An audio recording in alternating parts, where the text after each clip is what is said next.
Well, I've done a thing. You know how I've been going on about how my 80 series is cracking in half. What am I going to do? And I went out and I bought the COVID 80 and we have started building that.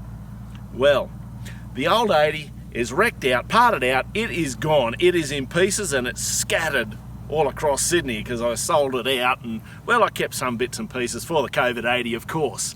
Anyway, I got an offer that I really cannot refuse. Do you want to see it? Bring it on up.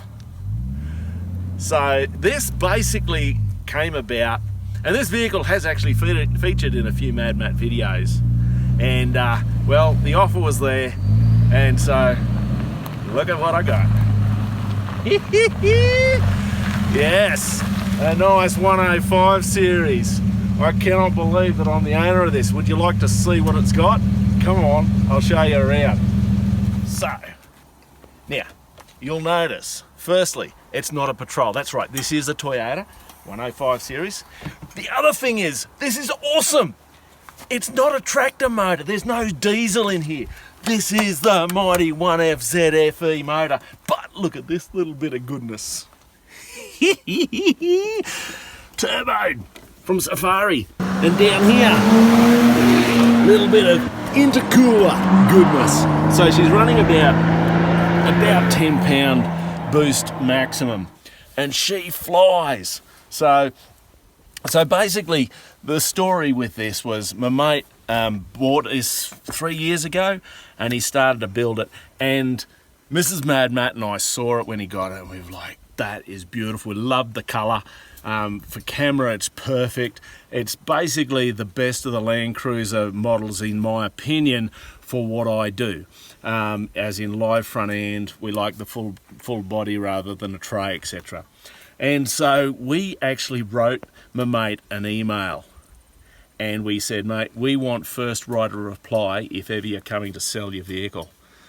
And he said he wanted to sell it. And so we stretched the budget and made it work.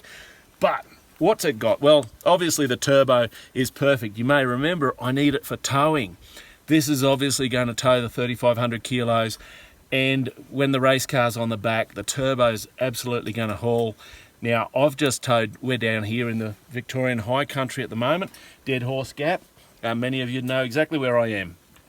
And we've towed the camper trailer down the freeway, up through the mountains and all that, and it is absolutely effortless. It has no issues at all burning 25 litres per 100, which I'm stoked about. And you might be going, 25 litres per 100? You probably don't have the same hobbies I do. One of my favourite hobbies is actually going to service stations. I love them. You can go in there, you can get as much fuel as you want, you can go and buy chocolates, you can get Coca-Cola and water and bickies and all of that sort of stuff, and you meet good people at service stations. So I go to every service station I can, so this is the perfect vehicle for me. All right, now let's have a look up front here. Little bit of a funny story. Naturally it's running the Ultravision lights. Why wouldn't it run the best lights that are made in Australia? Of course it does. So we ran a competition at the Sydney 4-Wheel Drive and Adventure Show, and my mate won these lights and then put them on the vehicle and then sold the vehicle to me. So, oh well, that works out. Anyway, it's got a Runva 11 XP winch on it, and it's got, I just fitted up that Factor 55 splicer the other day, Ironman bull bar, that's all good stuff. All right, so let's walk back down around the vehicle. She's running at the moment the Mickey Thompson 33s, the Barger ATZs. I've not run this particular tyre. That's the P3. It's got a Tough Dog 3-inch suspension in there with the adjustable shocks, and it's also got the Superior caster correction arms fitted up under there. So they're not the Hyperflex arms, but a lot beefier, and they correct all the caster. And then the side rails down there. Isn't the blue nice? Oh, I like that blue. Tinted windows, that's really cool as well. Now, it's got the MCC rear bar set up on it. Now, for this trip, I've only got the one jerry can holder on it, but we've got the other holder there for the spare wheel as well. Anderson plugs, camera, all the stuff that you need at the back there. I'm currently got the spare tyre underneath on that. I may put a long range tank in the back at some point. All right, in the rear of the truck here, 2-drawer system. This won't be staying. We will work out our own system for there, but it gets us camping this weekend. Down the side here, I've already been playing with electrics. I've installed my 900 watt inverter, so that's installed into there. In under here is, these are the most ridiculous, stupid design in the world. Fair dinkum.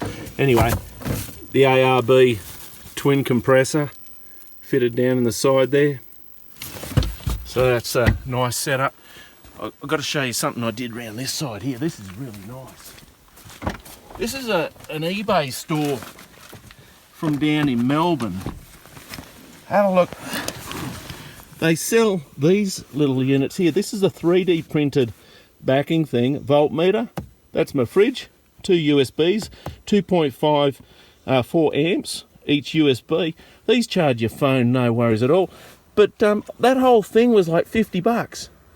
I couldn't believe it. Fantastic. So I've got that and installed that in there, so we've got that functionality. All right, let's go around and have a look up front. I like my new car. It's quite nice.